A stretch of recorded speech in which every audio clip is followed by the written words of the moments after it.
Bonjour à tous les amis, j'espère vraiment que vous allez tous super bien. Nouvelle vidéo aujourd'hui parce que c'était obligatoire. Après un match aussi dingue qui s'est passé hier soir entre le Real et le Barça pour le premier classico officiel de la saison, c'était en Liga au Santiago Bernabéu et les Barcelonais ont déjoué tous les plans madrilènes et ont été tout simplement immenses. Le grand Barça est de retour, ça c'est acté maintenant. On avait des petits doutes et on attendait évidemment cette semaine parce qu'il jouait contre le Bayern en Ligue des Champions, puis face au Real de Madrid. Deux victoires en marquant 4 buts dans les deux matchs. C'est officiel, le Barça est vraiment de retour. Parce que franchement, défensivement, il y a quelque chose qui se passe avec un piège du hors-jeu très bien effectué. Une ligne très haute défensivement.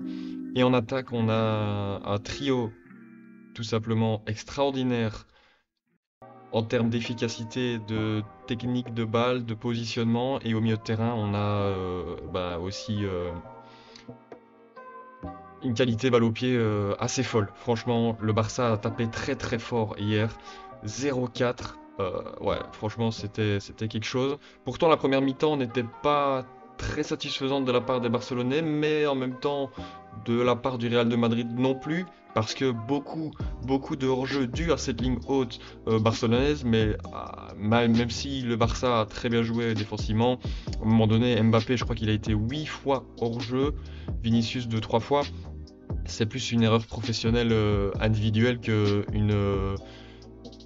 un bon comportement défensif de la part des Barcelonais. À partir d'un moment donné, faut pas non plus déconner, parce que franchement, oui, hors-jeu en une mi-temps, enfin, faut quand même le faire.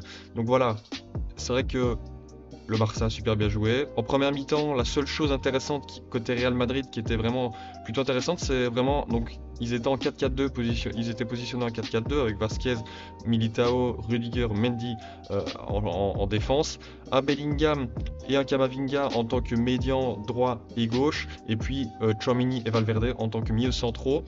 Et puis en attaque, Mbappé et Vinicius. Et la chose intéressante que j'ai notée, parce que qui sera la seule, c'est vraiment cette position très haute dans l'espace de mi-centrale gauche de Kamavinga pour en fait appeler et amener Koundé à se recentrer lors des appels en profondeur, ce qui justement a permis à Vinicius d'être isolé en un contre un face à Koundé, avec un espace quand même assez béant s'il arrive à passer pour pouvoir créer encore plus de danger. Donc c'était ça aussi la chose intéressante du côté du Real. Ça s'est passé deux, trois fois grand maximum. Après le Barça, je pense qu'ils ont compris et ils ont très bien rectifié le tir en positionnant leur défense très haut. Donc voilà, 0-0 avec des possibilités plus côté Real Madrid, mais avec beaucoup de déchets techniques, notamment des offensifs côté Real. Donc c'est vrai que c'était assez étonnant. Et puis le Barça qui a eu deux trois occasions, mais sans être vraiment très dangereux. On sentait ils ont été un peu pris de court lors du premier quart d'heure parce que le Real avait vraiment été joué très haut pour éviter justement que le Barça soit trop à l'aise dans ce match. Et puis en deuxième mi-temps, toutes les cartes ont été rabattues. Frenkie de Jong est rentré à la place de Firmin Lopez, qui a pris le brassard de capitaine en plus de ça, et ça a vraiment apporté beaucoup de sérénité ballon pied, et vraiment on va tout de suite voir la différence parce que il y a des goals qui vont arriver très rapidement. 54e minute de jeu, faute de Bellingham il me semble en taclant Baldé, coup franc indirect joué très rapidement sur Casado, et on va arriver en deux passes au goal du côté du Barça. Donc Casado récupère le ballon, il voit qu'il n'est pas tellement pressé, il a un espace assez énorme au milieu de terrain, il va s'y engouffrer, Rafinha vient faire un appel, ce qui provoque Militao et du coup va suivre Rafinha. Mais ça c'est très mal joué de la part de la défense du Real Madrid parce que justement ce positionnement haut de Militao et de Rudiger va faire que Lewandowski va tout de suite voir que Mendy n'est pas aligné par rapport aux autres, ni Vasquez d'ailleurs, mais il était devant Vasquez. Donc s'il y avait Mendy aligné, il aurait été hors jeu. Mais il voit tout de suite que le trou là, c'est quand même assez énorme là par rapport aux deux centraux. Il y a quand même, il y a quelque chose qui va pas. Casado, alors là, une très belle passe entre les lignes qui va passer juste devant Militao. Le très bon contrôle de Lewandowski, faut le souligner aussi, qui se met tout de suite vers le but. Il a 2 mètres d'avance sur tout le monde pour ajuster. Et quand il a tiré, je me suis dit, oula, il est peut-être un peu loin, mais Lewandowski, ça y est, il a retrouvé son efficacité d'antan. Il vient mettre le ballon au premier poteau, hors de portée de Lunin. Vraiment, ça s'est joué de très peu, mais c'est là où on voit toute la qualité de Lewandowski. 1-0 pour le, enfin 0-1 pour le Barça après 53 minutes de jeu, 8 minutes dès le retour des vestiaires. Et ils vont pas s'arrêter là, parce qu'il va y avoir un très très très beau mouvement collectif où ils vont utiliser justement les failles de ce système en 4-4-2 du Real de Madrid. Donc encore une fois, on voyait bien la ligne de 4 du Real, la ligne de 4 au centre et les deux devant en face, enfin sur le ballon quoi, en bloc bas. Et donc là, Koubarsi a le ballon, il va décaler Koundé. Koundé, évidemment, voit l'appel de Casado. La passe ne va pas être exceptionnelle, mais Casado va être plus rapide parce qu'il va se jeter. Et ça, c'est aussi quelque chose qui est à noter. C'est le dévouement de la part des joueurs du Barça. Et bah, ça fait toute la différence dans un match. Le ballon parvient à Pedri, il la joue à De Jong, il a l'espace. Rafinha fait comme tout à l'heure lors du premier but. Il appelle, il décroche, il va être servi. Et grâce à ça, et grâce à la position axiale de Bellingham, vu que c'est pas vraiment un ailier droit, il y a un espace énorme qui vient de s'ouvrir parce que Vasquez, forcément, a suivi aussi le décrochage de Rafinha. Appel dans la profondeur de Baldé, il va être servi par Frenkie de Jong en une touche, ça aussi toute la classe de Frenkie. Il a quand même un gros espace pour pouvoir ajuster, il va centrer dès la première touche de balle. Et là aussi, on a un problème défensif parce que le Real là, défend en zone, alors qu'il n'y en a que un potentiellement qui peut être dangereux sur la tête, c'est évidemment Monsieur Robert Lewandowski, mais là ils sont trop loin. Il y a 1 mètre, voire 2 mètres entre chacun sur Lewandowski. C'est pas normal, tu peux pas lui laisser autant de place. Le ballon en plus de ça lui vient pile sur la tête, une détente extraordinaire, un gainage magnifique.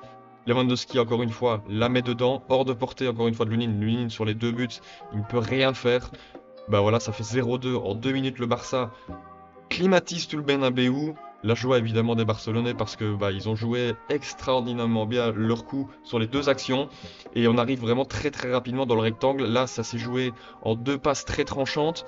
Lors de la première action, c'était une petite passe sur un coup franc et puis la passe dans l'intervalle dans l'axe de Casado. Voilà, ça illustre bien les facilités du Barça. Il a failli y avoir une réaction du Real parce que forcément, voilà, ils viennent de prendre 2 buts. Le Real, c'est pas qu'ils sont habitués, mais ils savent gérer ce genre de situation. Donc forcément, on attendait une réaction du Real. Elle est venue cette réaction grâce évidemment à un coup de génie encore une fois de Vinicius sur une super belle passe en profondeur d'un extérieur du pied pour Kylian Mbappé qui cette fois-ci n'était pas hors jeu. Mais malheureusement, chaque fois qu'il n'était pas hors jeu, il ratait son action. Là pourtant, il a quand même l'espace. Il voit que Peña est sorti. Mais il va prendre la mauvaise décision. Moi, je serais peut-être parti en dribble sur le gardien, étant donné qu'il était haut, ou peut-être un petit lob. Malheureusement, il fait encore le mauvais choix. C'est vrai que bon, il a eu un match compliqué. Mais en tout cas, c'est ce qui est sûr, c'est que c'est pas dedans. Et Peña vient sauver son équipe. Et en plus de ça, le Barça a failli marquer le 0-3 juste derrière, donc 63-35, 65e. Il a failli y avoir déjà 0-3. Ça a été finalement quasiment le tournant du match parce que justement, souvent quand on galvaude les occasions pour terminer le match, il y a souvent un but de l'équipe adverse. Là, cette fois-ci, c'est Dani Olmo qui était rentré à la place de Casado pour vraiment accentuer et gêner et apporter un homme en plus offensivement côté Barça parce que forcément le Real allait pousser énormément et donc il y allait avoir un décalage entre les lignes. Olmo a pu forcément prendre cet espace et gérer ses actions entre les lignes, dans les intervalles et distribuer un très très bon ballon là sur Rafinha dans le dos de Vasquez. Rafinha va donner le ballon à Lewandowski qui est seul encore une fois entre les jambes, mais malheureusement pour le Barça, malheureusement ou heureusement parce que finalement l'issue est très bonne. On se dit tous que le goal est vide, Lewandowski va finir, surtout au vu de sa qualité de finition lors des deux précédents buts. Il la met sur le poteau. Là, les commentateurs disent quoi? Ils disent c'est le tournant du match, peut-être que le Real va revenir. Mais finalement, c'est encore une action pour le Barça. Là, cette fois-ci, c'est Rafinha qui lance Yamal qui s'est totalement déporté. Forcément, Lewandowski est intelligent. Si Yamal est venu sur le côté gauche, ça veut dire qu'il n'y a plus personne côté droit. Il va appeler Lewandowski du coup sur ce côté droit là. Yamal va le servir très très intelligemment dans le bon tempo. Lewandowski va encore une fois être dans la meilleure position. Il va contrôler, il va frapper. Ça va finir au-dessus du but. Franchement là-dessus ils auraient pu déjà mener 0-4 sans trop de problèmes à la 68e. Et donc 0-2 toujours, le Real pousse, mais sans être vraiment très dangereux. Ça tente des frappes un peu hors du rectangle, sans vraiment inquiéter Peña. Et là, on a donc forcément sortie de balle du Barça. Le Real est forcément haut. On a vu que Brahim Diaz était rentré à la place de Camavinga, donc vraiment là, Ancelotti montre qu'il voulait absolument regagner cette rencontre et forcément revenir au score au moins. Dégagement de Peña sur la tête de Lewandowski qui prolonge pour Rafinha. Rafinha a été très bon en deuxième mi-temps, un peu moins première, mais bon, c'est pas très grave quand on voit que il est toujours lucide après 77 minutes de jeu. Il contrôle, il prend le dessus sur Vasquez. Là, il y a beaucoup d'espace. Moi, je m'attendais peut-être à une passe comme ça. Finalement, il attend avant de la délivrer sur Yamal. Il le décale à ce moment-là. Mendy, qui pensait qu'Yamal allait revenir sur son pied gauche, se fait avoir complètement. Yamal contrôle, frappe pied droit dans un angle très fermé au premier poteau et pourtant il la met à l'intérieur du but de l'Union. 0-3, Yamal, 17 ans et quelques jours maintenant, crucifie le Real de Madrid. Célébration en mode calma, c'est moi, c'est mon terrain. Donc là aussi, petite provocation. Voilà, c'est le jeu, il a bien raison, il a 17 ans, qu'il se fasse plaisir. 0-3 après 77 minutes de jeu. 3 goals en 30 minutes pour le Barça dans cette deuxième mi-temps. Yamal évidemment qui profite de cet instant parce que c'est quelque chose de grand. Et avant le match, tout le monde disait que les grands joueurs se montrent dans les classicos. Et ça a été le cas pour les joueurs du Barça, en tout cas pas ceux du Real de Madrid et certainement pas pour Kylian Mbappé. Donc voilà, 0-3. Le Real va encore essayer de pousser, mais c'est vraiment quelque chose qui va pas, c'est la structure dans cette équipe. Malgré le fait que ça pousse, il y a beaucoup trop d'espace pour les joueurs. Ici, regardez Olmo, comme j'ai dit, qui en profite forcément, c'est un joueur qui aime bien ce genre de situation, mais il a beaucoup trop d'espace. Là, s'il veut, il lui fait la passe, et ça va encore tout chambouler. On voit que Lewandowski aussi est un peu à l'aise, Yamal également. Enfin, il y a quelque chose qui va pas dans cette équipe, c'est la structure. Ça fait quelques matchs, et là ça se confirme face au Barça, parce que c'est une équipe qui fait très mal. Et là, quand on voit la ligne défensive, ça fait très peur. Mendy est là, Rudiger est là et Vasquez est là. Pourquoi Vasquez ne s'aligne pas sur la ligne de la moitié de terrain? Je ne sais pas, mais en tout cas ça laisse l'opportunité à Rafinha d'appeler le ballon. C'est ce qu'il fait. Inigo Martinez lui transmet, alors qu'il a quand même un petit mètre de retard parce qu'il a essayé de se remettre hors de portée du hors-jeu. Pas comme Kylian Mbappé ou Vinicius du côté Real Madrid. Le ballon lui arrive. Évidemment, après 84 minutes de jeu, Rafinha est plus frais. Assez bizarre, mais c'est vrai que là, il le prend totalement de vitesse. Il se met dans le bon axe pour finir le goal. Très gros contrôle qui l'emmène très bien. Et là, il geste de génie de Rafinha qui montre encore une fois qu'il est en pleine confiance. Et qu'il est très bon techniquement. Petit lob sur l'Union, juste petit lob. Pas besoin de faire un lob qui va juste arriver en dessous de la latte. Non, c'est petit lob juste pour le lober lui. Et après ça arrive dans le goal. Mais voilà, franchement, magnifique touche de la part de Rafinha.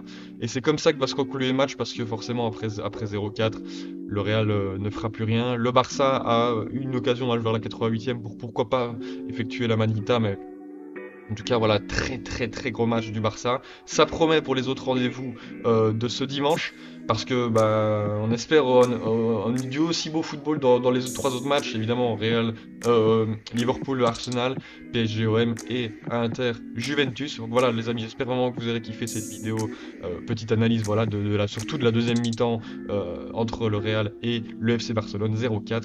Le Barça est bien de retour, les amis, j'espère vraiment que vous avez kiffé. Si c'est le cas, n'hésitez pas à liker et à vous abonner. Et on se dit, nous, à très bientôt pour une nouvelle vidéo. C'était Mencher. Ciao, ciao.